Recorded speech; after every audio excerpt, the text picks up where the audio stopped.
Olá, me chamo Nicole Gomes e a minha equipe ficou com o tema mandato.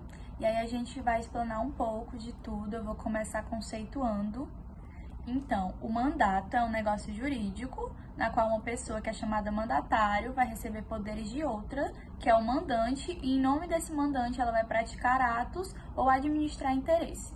E eu não podia conceituar mandato sem antes ressaltar a importância de distinguir mandato de mandado. O mandato eu já expliquei para vocês que é quando alguém tem autorização a praticar determinadas ações em função de outro. Já o mandado é uma ordem judicial ou administrativa, vai ser mais como um substantivo. Então é importante sempre ter essa lembrança de distinguir os dois, mandato e mandado.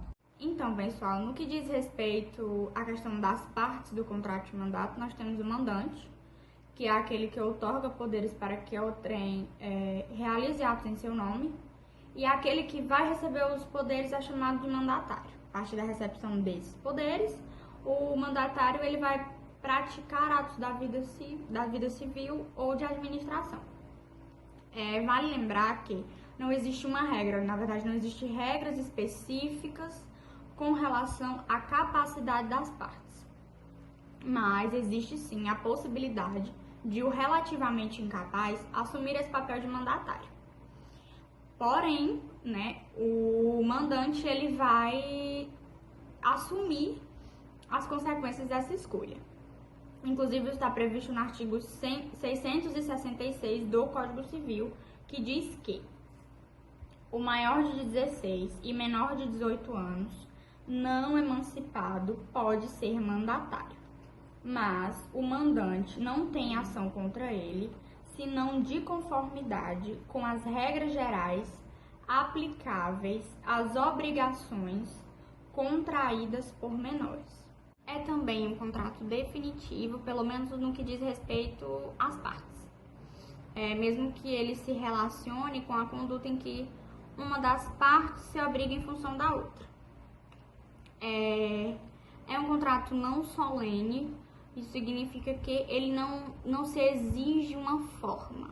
Porém, tudo tem uma exceção, que a gente pode encontrar essa exceção no dispositivo 657 do Código Civil, que vai dizer que a outorga do mandato está sujeita à forma exigida por lei para o ato a ser praticado. Não se admite mandato verbal quando o ato deva ser celebrado por escrito. Ele também pode ser tanto paritário como por adesão, se for um contrato eminentemente civil. É acessório, porque ele possui um caráter preparatório para que sejam realizados determinados atos. E no que diz respeito à questão dele ser comutativo ou aleatório, entre algumas questões. Porque pelo fato de existir, de certa forma, uma unilateralidade específica do contrato de mandato, não se aplicaria nenhuma dessas características. Mas, caso ele seja um contrato bilateral propriamente dito, ele pode assumir algumas características de cunho comutativo. Então, como se sabe, um contrato ele pode assumir características com relação à previsão legal, com relação aos direitos e deveres entre as partes envolvidas, e com o contrato de mandato não seria diferente. E a partir disso tem-se que o contrato de mandato ele pode ser bilateral ou unilateral.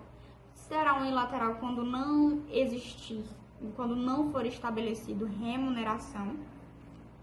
E aí o mandatário vai simplesmente cumprir sua função de representante. Porém, quando existir retribuição em favor do mandatário, passa a ser bilateral, porque aí vai passar a existir obrigação para ambas as partes. E ainda no que diz respeito a essa questão da bilateralidade, ele pode ser definido como bilateral imperfeito, porque no momento da execução do contrato de forma excepcional, pode acarretar consequências para a parte oposta por questões supervenientes. Ele também pode ser gratuito ou oneroso, será gratuito, porque é como via de regra. Inclusive está tipificado no artigo 658 do Código Civil, que vai dizer que o mandato presume-se gratuito quando não houver sido estipulada retribuição, exceto se o objeto corresponder ao daqueles em que o mandatário trata por ofício ou profissão lucrativa, ou seja, se não houver retribuição, vai ser gratuito.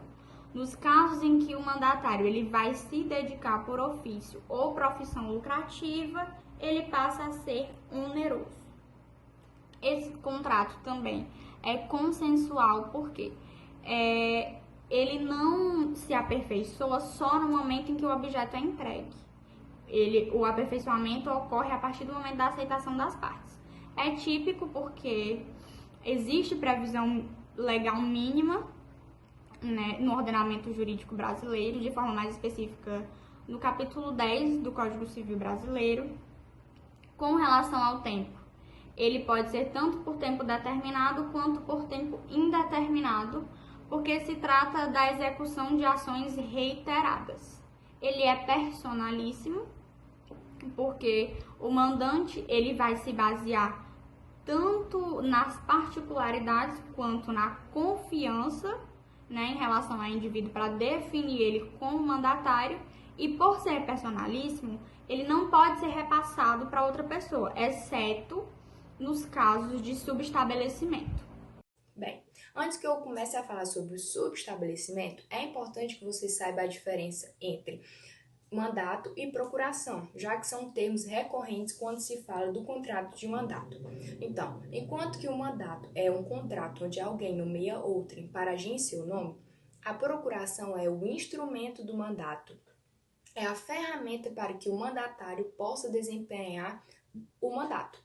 Então, essa procuração ela pode ser eletrônica, física, e a lei vai determinar um mínimo de dado de conteúdo da procuração, ou seja, o mínimo de conteúdo que essa procuração deve ter é falando sobre as partes, o objetivo, os poderes, data e local. Mas o que significa cada um deles? Então, nas partes, tem que dizer quem é o mandante, quem é o mandatário, no objetivo, qual ou quais negócios o mandatário vai fazer, nos poderes, o que o mandatário pode fazer em nome do mandante, como e até onde vai o poder do mandatário, data e local.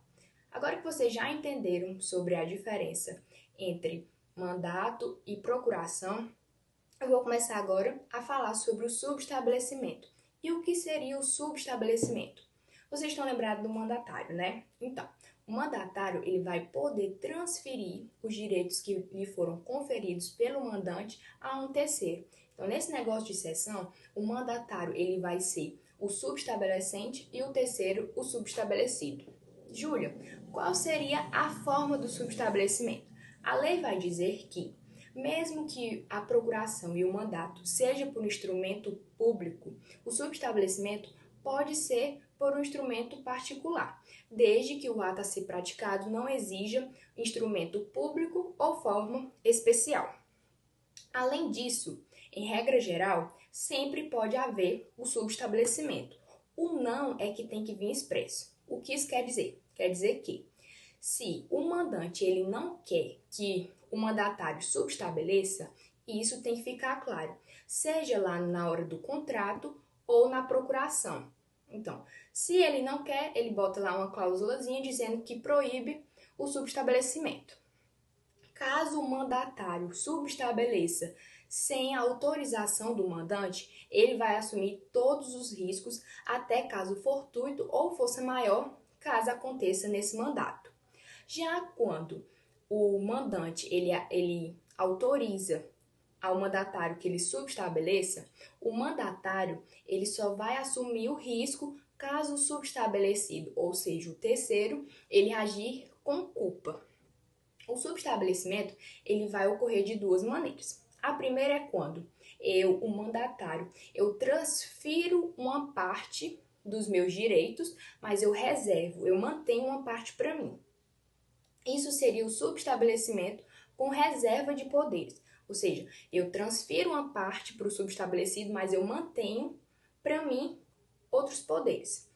Já a outra situação é quando eu transfiro tudo, eu não reservo nada. Esse seria o subestabelecimento sem reserva de poderes. No primeiro caso, com reserva de poderes, não se faz necessário que eu avise ao mandante que eu fiz o subestabelecimento, porque eu ainda sou representante dos seus interesses. Já quando eu transfiro tudo e não reservo nada, faz necessário que eu avise ao mandante que outra pessoa está representando seus interesses.